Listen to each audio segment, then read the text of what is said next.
Ever wondered how AI can bring people together, foster teamwork, and spark innovation? How can a machine help us grow, learn, and connect in ways we never thought possible? Welcome to the Conversologist show, where we dive into the art and science of digital conversations. I'm your host, Jan Mayer, and we're about to embark on a nerd-tastic adventure with Yavor Belakov, software developer and co-founder of Team-GPT. From shared workspaces to interactive feedback, we'll explore how Team-GPT is revolutionizing the way we engage with ChatGPT and each other.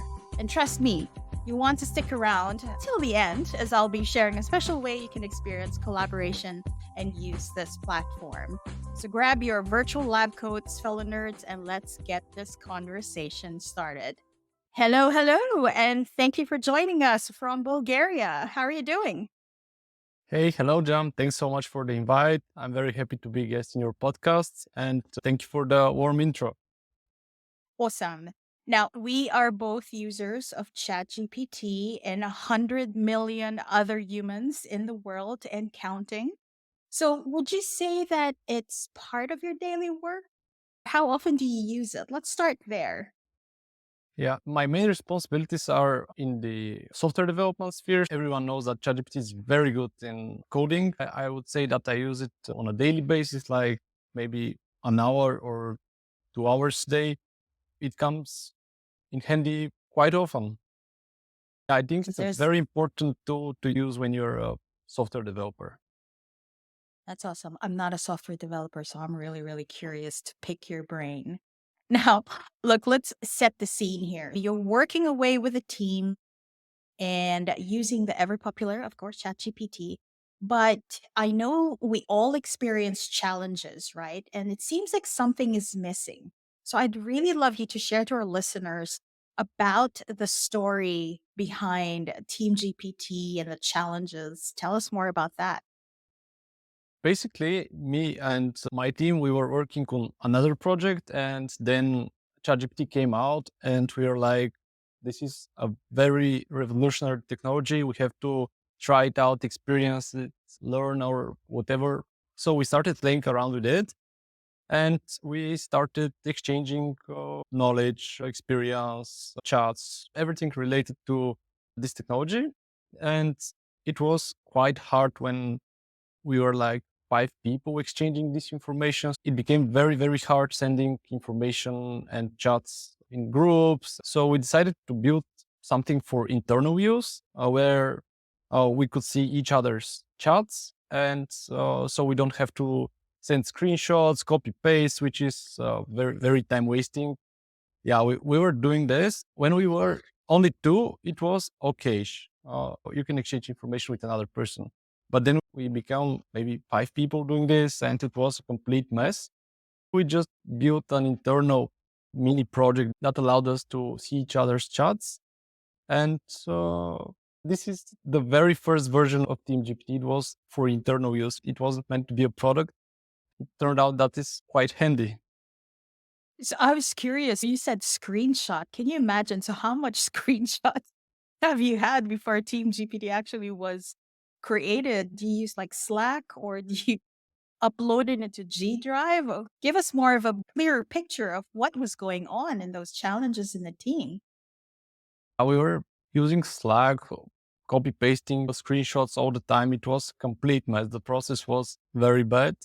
Then we started using some Chrome extensions that create something like an export version of the chat. But again, it was very time consuming and it wasn't that handy. We thought we have to do this. So we stopped wasting time on sharing chats in groups, Slacks. It turned out that other teams, like our friends, learned about our internal project and were like, hey, can you set up this for our team so we can use it as well?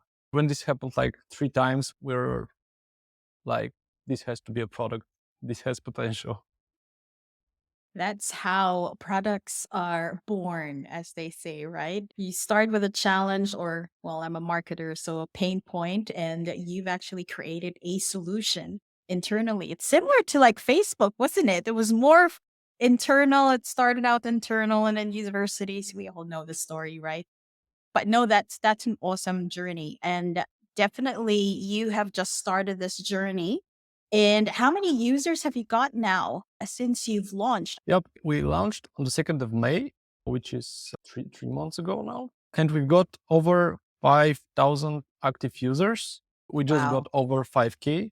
I think we're going well for now. We started building Team-GPT in the beginning of April, but this is the internal version. We got the internal version for a week maybe. We decided that this is going to be a product a week later. A week later. Wow. Yeah, it was crazy, crazy. Now, I know one of the features or the reason Team GPT exists is all about collaboration, right? Can you just give us more, like, I guess, benefits that you've seen through either your users, probably, or just internally as well? And just give us the importance of actually learning from each other in collaboration. The best features in Team-GPT that we think are the most important and that are focused on this collaboration thing is that you can have group chats. So just like you have a chat with the AI in ChatGPT, you have a chat in Team-GPT, but other people can join and can prompt the AI in the same chat. So for example, you talk to the AI about an email, you want to create an email, and then I join in and I can use your history and continue the chat where you left it. This is very, very useful. And the other more important thing is that you can see your teammates' chats. They can give you access to see them. By default, they are shared across your workspace. So anyone in the workspace can see them, can join them. It's very, very collaborative. And you can organize your chats in many different ways, like folders, subfolders, of favorite them, bookmark, and many other ways to organize your work. It's like a shared workspace for your team, organization, or company. I think feedback is one of the most powerful benefits of the tool. Can you give us some examples of how you provide feedback? As you said, because people can see the chats. So maybe you could just give us some examples on how you use that. So basically, we're almost done with one of the most collaborative features in TeamGPT. Users will be able to leave comments below each prompt or each bot response, so you can give feedback to your teammates. For example, you've written a good prompt and I see your chat and I can leave a comment. Hey, Jam, this is a very nice prompt. Good job. Or if that it's not a good prompt, I can tell you, well, you can prompt it this way, that way. And you can give feedback to your teammates. We've also implemented reactions, just like in all apps nowadays, where you can give a thumb up or react with whatever emoji you have. This is a very, very cool way to provide the feedback to your teammates. Is there going to be a thumbs down when you don't like the prompt? Yeah, Oh, there's okay. there's an emoji with thumbs down, so you can put whatever an emoji you want. You can put a thumbs down. You can put an angry emoji if you want. I don't know. That would be interesting if you're just joking around. We have a lot of fun in the team, and sometimes we're just, yeah, well, it would be interesting. Just go angry. Yeah, yeah. I hope they don't take it personally or seriously, right? Anywho, that's awesome. That the fact that you can have some emojis in there and feedback, and I guess on a educational standpoint or learning standpoint, that's actually great. As a trainer, that is gold because it's really hard without this tool. I've tried teaching ChatGPT to some of our members just without it, and it's so difficult because we have to share the screen, etc. And I'd really love to provide feedback, and we use this and transfer to the forum. And then we say, hey, this, what you did, and this. And people forget, right? People forget, oh, which chat portion did you say that was wrong and tweaking? So this is fantastic. That's great. I'm going to move and segue a little bit about prompting in ChatGPT because, as you know, and I would love to know your thoughts, obviously, because I think you have more experience than me. We use it in different ways, but are there any best practices in terms of prompting? Because if you don't do the right prompt or use, I should say, the right prompt, then you don't really maximize the power of ChatGPT. Is this right? Absolutely, prompting is super, super important. I hear people saying all the time, well, this ChatGPT thing is not that good, AI is not good, but simply they probably don't know how to prompt ChatGPT because it's very sensitive to input phrasing. And our team has been prompting ChatGPT since it's out. It's gonna be a year in November. We've tried almost anything and we know what works and what doesn't. There are a few very good practices that I can mention now. Like there are a lot of stuff. This is a whole science. The first one is you have to use personas. This is very, very powerful. In the beginning of a chat, you can specify a role to the AI and tell it to how to act. For example, I use a software developer persona when I ask it for some code. It looks something like you are a top-notch software developer. You're very, very familiar with this and this programming language. You know the best practices and the latest technologies. When you set this in the beginning in the chat, it starts acting like a real expert and always gives you the best possible output. This is very good when you know the topic that you're gonna talk about. Like, for example, you're going to the AI about marketing, you put a marketing persona, then you have a very good output. Then you want to prompt it about software development, you create a new chat, set the persona in the beginning, then you get very good results about software development. So using persona is very, very powerful and it's a very easy way to give good context to the AI on what results you want. What happens if you don't put a persona? Yeah, What are the results? if you don't put a persona, you get good results as well, but they're gonna be more generic, not that detailed, and they're gonna sound more like from a generalist and not from a specialist. It's more probable that the AI will not go into details. It might not use the best practices and it might skip something. Using persona guarantees you that you're gonna get the best possible output on this topic. It's important. I always use it. That's I, good I to know. I suggest everyone uses personas.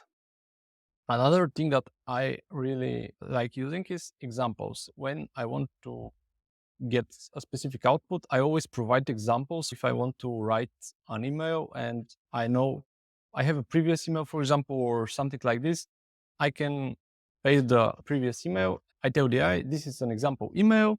Please use the same format or something like this. It gives very good context when you provide an example, and the AI is very good at finding patterns. So providing an example is very, very powerful, and you might not need to write a good prompt where you say what you want to do. You can simply give it to AI and it will understand it very well. Another important thing is specifying tone. This is mainly for content generators. You might have a very good prompt, and at the end, if you add simply a sentence, use, for example, happy tone or sad tone, this will change the output completely. You can play around with this because it changes the output a lot. For example, for email, you use formal tone if you want to write a formal email. Something that I recently played around is I created a meta prompt, which is something very cool. I call it meta prompt. And it's something like this. Assume that I don't know how to prompt you. And whenever I prompt you, ask for additional details that I might have missed. So you start prompting it and you're like, I want to create an email. And it doesn't create an email. It starts asking, who is this for? Who are you? What is the topic? It gets the relevant things that it thinks are relevant. Then at the end, it creates the output. And it's very good to use it when you don't know how to prompt it, or it's very good for learning how to prompt it. I use this as well, even though I've been prompting ChatGPT for quite some time. I use it when I'm not sure how to prompt it. These are the four techniques that I mainly use. There are hundreds of other techniques that might work for someone, might not, but these are my favorites. What is a meta prompt? I just call it meta prompt because I don't know, it's on a higher level or something like this. Okay. So it's your own term. That's good. Yeah, yeah. I mean, definitely it can catch on. I'm going to start using meta prompt now. So this is meta prompt. That's good. I absolutely love when you say provide an example. And to your point, you mentioned AI is great at looking or seeing patterns, right? This is something that I've seen when I teach how to use ChatGPT. 100% complete beginners is they expect. So they've got the generic prompts, right? As you said, no personas, no anything. But the biggest thing is the example. They always say, well, it's very generic, etc. And they keep on asking, it's a frequently asked question, I should say, is, well, I want the email to sound like me, or I want the blog post to sound like me, like as if I was writing it. And they get really disappointed. So that is really, really great tip to here's an example, write it this Yep. way, right? Obviously, I use it more for idea generation and content. I'm really curious because I'd love to learn from you as a software developer, can you give us examples on how that looks like without obviously sharing proprietary code and all that, but just maybe a simple, basic, not super techy example for people like me who are not developers? Yep. So most of the times when I use it for software development, I cannot rely on the AI completely. It will not write the code instead of me, but it's very good to create maybe the skeleton of the code. For example, if I say I would like to create just a page in the website or something like this, I can tell it what I want to have on the page. It will create a very big piece of code. And then I can iterate over it and start modifying it. For example, if the page has a button and I just tell it, make this button smaller, make it blue, make it something else. Then you iterate over this result. And at the end, I have to modify it by myself when I think I'm done with the AI. But if I use the code directly from the AI, it will probably not be the best. I read a paper a few days ago that ChatGPT cannot handle 40% of programming tasks for some kind of a book or something like this. So it cannot be a programmer standalone, but it can be a very powerful assistant. And here I would like to introduce a term that our team has come up with, and it is assisted intelligence. We use AI not like a person, we use it as an assistant because we know what we have to do and we make the AI work for us and help us. So if you give the AI a small task and tell it what you want to do, it can come very handy and help you. But if you delegate the AI a very big task, it will most probably not be that good. So if you know very well what you have to do and split it to smaller tasks, and then you give it to the AI, it will be very, very powerful assistant. That's actually a good point. Now, with prompting, I know there are two kinds of prompting. There's the I'm going to give you everything, you know, 1,000 words or whatever it may be. I don't know what the limit, I forget now what the limit of ChatGPT is because I know Cloud, for example, is another LLM, which is bigger. Mhm. However, so there's the prompting, just give you everything. And as you said, it's just in chunks, right? I know this because it is an assistant. This just reminds me, just as a sidebar here, when I was teaching in universities about chatbots, actually, before this whole thing was ages ago. I'm not that old, but yeah. And I said, look, chatbots, they start off like babies. So it's kind of similar to ChatGPT or any AI. It's like if you don't give enough information, right? That's why it gives you generic stuff because it's like, well, I don't know anything much about you, so I can't really give you anything specific, right? So now the other way of prompting is sort of like giving it in chunks or sending information in chunks. And I know Team GPT, you guys have this term called forking a conversation. I would love you to explain that to our listeners because when I found that out, it's awesome. An issue that we had in ChatGPT is I would like to, for example, duplicate a chat or create a chat containing messages up to a given point, and you cannot do this. We created this fork feature where For example, you like the chat up to this message and you don't want the messages which are down below. And you can simply forward the message from this point and create a new chat where you can experiment. So the chat can go in a different direction. So quite often, for example, I see a chat of my teammate, which I think is very good, and I would like to experiment and continue, but I don't want to write in their chat, or if you only chat that I don't have access to edit and join. I can simply fork this chat and create my own instance of this chat and continue experimenting there. So it's a very collaborative feature where users can experiment or continue in their preference. I know this feature in ChatGPT in its native environment, I would say. There is a share feature, as you just mentioned. It was useful at a point, and again, it doesn't really help in terms of collaboration. You're just basically sharing the chat, and that's it. So forking is really just continuing, or I should say, dividing it. Yep, Is that the yep. right term? So that you can work on other things as you Mhm. go, especially if it's a big task. Is that right? Yep.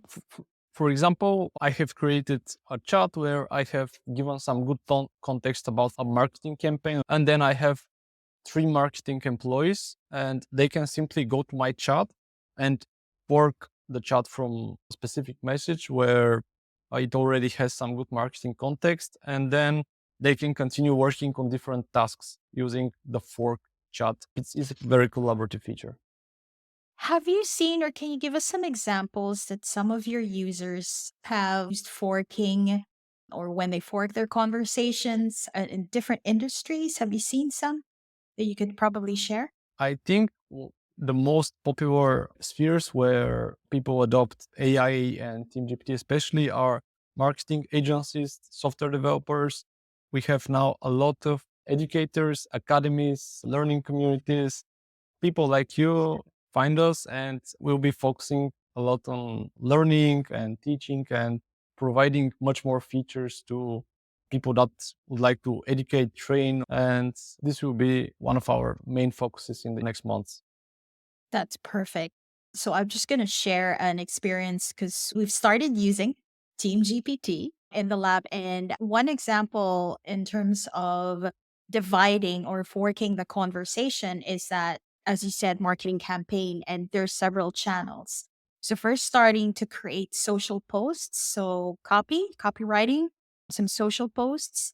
And we need to have some ideas as a start for Instagram, for threads, for Facebook, and so on and so forth. So, what happens is that we then divide it. Let's say we divide it through based on channels. We started with Instagram, then we then fork that conversation and continue on. And then if it's Facebook, then we continue on and so on and so forth. So that's just one example that we've used it for. We've also tried in terms of feedback, so suggesting, because we collaborate like the cohort. When someone starts with their chat, what happens is that I ask the learners to take a spin, so to speak, and then do it themselves. It's forking into each member of the cohort Mhm. so that basically the person who started it has three or even five different perspectives and giving different results. I would like to mention our prompt template feature that also comes very handy for people like you who educate and have trainings and such programs where you can create a pre-saved prompt template, and Oh, you can yes.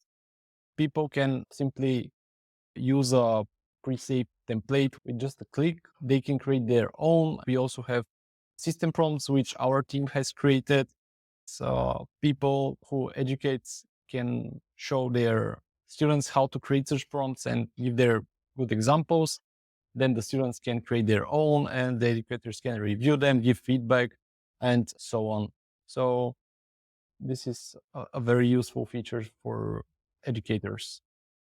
And we're using it already. They have their own folders and they're creating their own, they're customizing The prompts are already there as a start, and then they just tweak it based on, let's say, their business. It's actually wonderful. I love it.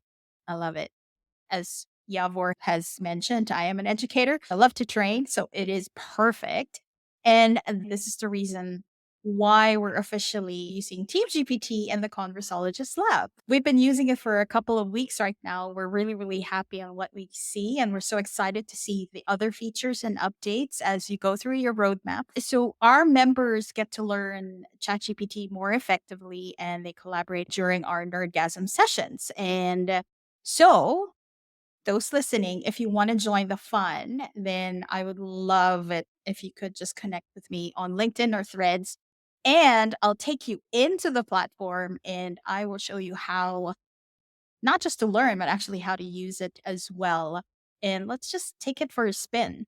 So there you go. If there was anything, Yavor, for our listeners to take away, you've shared a lot of tips and your wisdom and your experience. Is there anything as one thing that you'd like them to remember?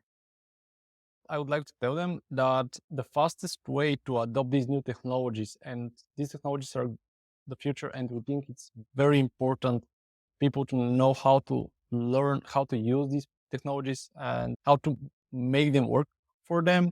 The best way for this is to exchange information, collaborate, share each other, and it's extremely important to exchange information or anything related to the AI, as this is something very new. I suggest people start collaborating today because there's no time to waste. For sure, definitely. Because there are already 100 million using them, right? Well, thank you so much for your time and again, sharing your experience and the tips. I love the tips. So, to the listeners out there, I hope you took down some notes. Obviously, I did. And I'm going to try out your prompt tips. And if you enjoyed this episode, hit that follow or bell if you're on LinkedIn. Just hit that follow button. And look, don't be shy. Leave a message on Spotify or on social media. If you know someone who actually loves this, go ahead and share.